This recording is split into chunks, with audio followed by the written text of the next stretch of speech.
शब्द विहंगम चाल हमारी, कहे कबीर सतगुरु दे तारी। खुले कपाट शब्द जनकारी, पिंड अंड के पार स्वदेश हमारा है। ओए होए, इस अंड और पिंड, इस शरीर के बाहर हमारा देश है, हमारा लोक है। और इससे बाहर जो धुन अलग है, वो धुन जो इस शरीर से बाहर होने पर न सुनाई देती है, जब तक इस शरीर में है वो परमेश्वर सतलोक की झनक आपको नहीं सुनेगी। वो सुनेगी जब पूर्ण परमात्मा का जो सारनाम आपको मिल जाएगा, उसके बाद आपको सुनेगी।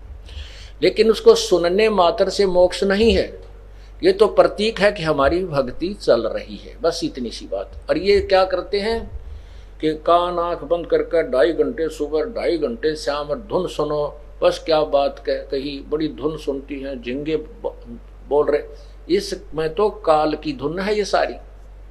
हमने तो इसे अज्ञ की सतलोक की धुन सुनी। अब क्या बताते हैं, शब्द विहंगम चाल हमारी, कहे कबीर सतगुरु दे तारी। खुले कपाट शब्द झनकारी, अंड और पिंड के पार स्वदेश हमारा है। परमात्मा ने स्पष्ट कर दिया कि जो भी धुन आप सुनते हो शरीर में आंख कान बंद करके, ये तो काल की धुन है। इसके पार सो हमारा देश है। उसके विषय में कहते हैं, कोई है रे परले पार का, जो भेद कहे झनकार का। कोई है रे परले पार का, जो भेद कहे झनकार का। परले पार माने सतलोक से कोई आया हुआ, वो बताओ, फिर हम बताएंगे हाँ ये धुन सही बता रहा है।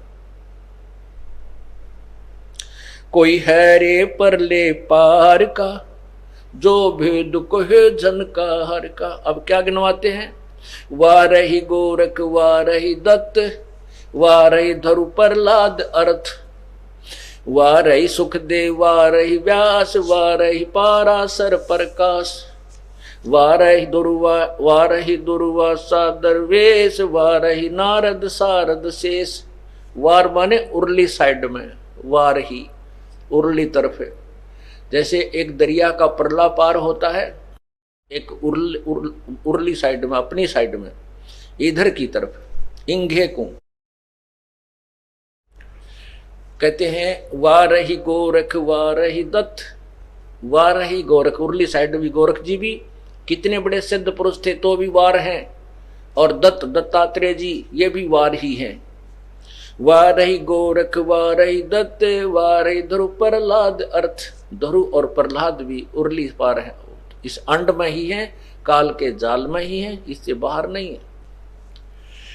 वारही गोरख वारही दत्त, वारही धरु प्रहलाद अर्थ, वारही गो सुखदेव वारही व्यास, वारही पाराशर प्रकाश, वारही दुर्वासा दरवेश, वारही नारद सारद शेष, वारही भरतरी गोपी चंद, वारही सनक सनंदन बंद, वारही ब्रह्मा वारही इंद, वारही शेष कला गोविंद।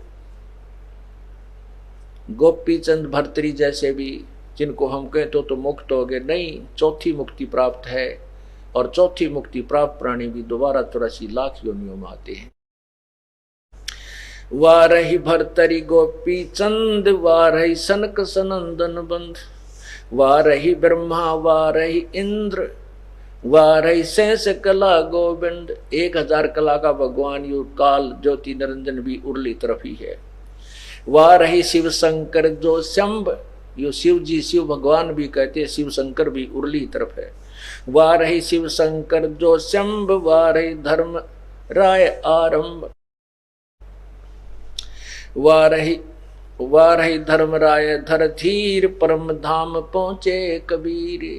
परम धाम यानी परली तरफ तो केवल एक कबीर साहब पहुंचे, और या उन्हीं के अनुयायी जो जिनको उन्होंने नाम दिया वो गए।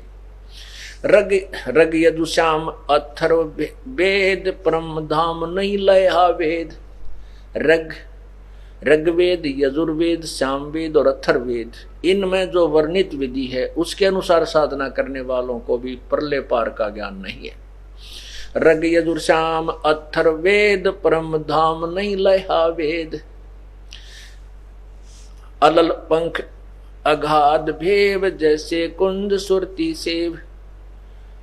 वार पार था थे हा न था, गरीबदास निर्गुण निगाह।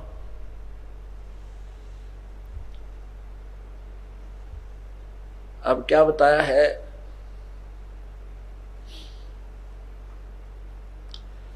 कि कोई हैरे परले पार का जो भेद कहे, उस जनकार का जो धुनात्मक शब्द धुन सुन पर जो गाटा जोड़ रखा था इन्होंने, जो ये 5 नाम देने वाले। या फिर एक और पंथ है जो कहता हंस का उल्टा कर ले, हंस शब्द को उल्टा कर ले तो सोहम बन जाता है। और हंस, वैसे तो हंस का उल्टा करने से सोहम नहीं बनता। और वो कहते हैं हंस जीव को कहते हैं, और जीव का जीव ही जाप कर रहा है। और सोहम शब्द के सोहम बना लिया उन्होंने, क्योंकि सोहम शब्द तो किसी शास्त्र में है ही नहीं, कबीर परमेश्वर ने आके बताया है। उस सोहम शब्द को कोई देने का अधिकारी भी नहीं है इस दास के अतिरिक्त।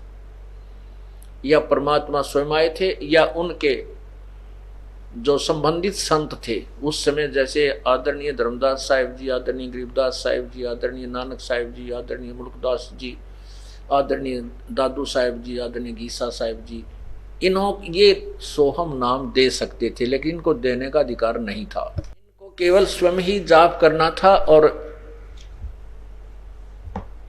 इनको इसलिए सोहम शब्द जो परमात्मा कहते हैं, सोहम शब्द हम जग में लाए और सार शब्द हमें गुप्त छुपाए। नामा छिपा ओम तारी, पीछे सोहम भेद बिचारी। और सार शब्द पाया जद लोई, आवा गवन बहुड़ ना हुई। नामदेव जी जो छिपी जाति में थे, वो पहले ओम नाम का जाप किया करते थे। उसके बाद परमेश्वर उनको मिले और ये तत्व ज्ञान समझाया, तो फिर उनके समझ में आया, फिर उन्होंने उस सोहम मंत्र का जाप प्रारंभ किया। फिर कहते हैं केवल सोहम से भी मोक्ष नहीं है, सार शब्द पाया जद लोई, आवा गवन बहुर ना हुई। गरीबदास जी कहते हैं सोहम ऊपर और है, सत सुकृत एक नाम, सब हंसों का वंश है, सब हंसों का वंश है, और सही बस्ती सही ठाम। तो इसी प्रकार नामदेव जी कहते हैं कि नामा छिपा ओम तारी, तारी माने लो लग रही थी, ओम नाम ओंकार नाम का जाप करा करते थे। फिर पीछे सोहम भेद बिचारी, ओहो, फिर पीछे सोहम वाली बात समझ में आई, ज्ञान तत्व ज्ञान सुना। फिर उन्होंने सतनाम का जाप किया जो 2 अक्षर का होता है। किसने? नामदेव जी ने। और फिर कहते हैं सार शब्द पाया जद लोई, जब परमात्मा ने उनको सार शब्द दिया तो नामदेव जैसे महापुरुष का भी तभी जन्म मृत्यु से छुटकारा हुआ, आवा गवन बहुर ना हुई। तो वो सोहम नाम का 2 हिस्से करके जाप देते हैं। ये एक बहुत बड़ा पंथ चल रहा है जिसका विदेशों में भी बोलबाला, क्यों बड़ी बड़ी आत्मा है जिनको ज्ञान है नहीं आध्यात्मिक, वो चाहे विदेशी हो चाहे स्वदेशी, उन्हें कोई बहका लो, उनके पीछे हो लेंगे, क्योंकि आत्मा को परमात्मा की चाह है। और ये नकली संत उनको गुमराह किए हुए बैठे हैं, इनका जीवन अनमोल जीवन बर्बाद करते हैं। उन्होंने सोहम शब्द के 2 टुकड़े करके जाप करना बता रखा है। कोई तो कहे 100 बार निकाल ले हम भीतर ले, कोई कहे हम बाहर छोड़े और 100 हम अंदर ले श्वास से। अरे भले आदमी हो, अब मोटरसाइकिल के 2 पहिए हैं और कोई नो कहे अगले न आगे चलाओ और पाछले न पाछे न चलाओ, वो तो कैसे चलेगी भाई? खोल लो, इसने खोल खड़े करके तो घुमा सकते हो, एक न आगे न घुमा ले एक न पाछे न घुमा ले, वो तो दोनों ही अपनी विधिवत चलेंगे तभी बात बनेगी। या किसी वस्तु के 2 टुकड़े कर देने से वो व्यर्थ हो जाती है, ये एक ही अक्षर है। और क्योंकि कबीर साहब के सुने सुनाए ज्ञान से उन्होंने सांस का शब्द ले लिया। अब कबीर साहब कहते हैं जो जन होगा जो हरि, लेगा शब्द बिलगाए, और सोहम जप मरे व्यर्था जन्म गवाए। अकेला सोहम जाप जपने से भी, चाहे उसने 2 भाग कर ले चाहे 1 कर ले, वो जप का मर गए व्यर्था जन्म गवाए। क्यों?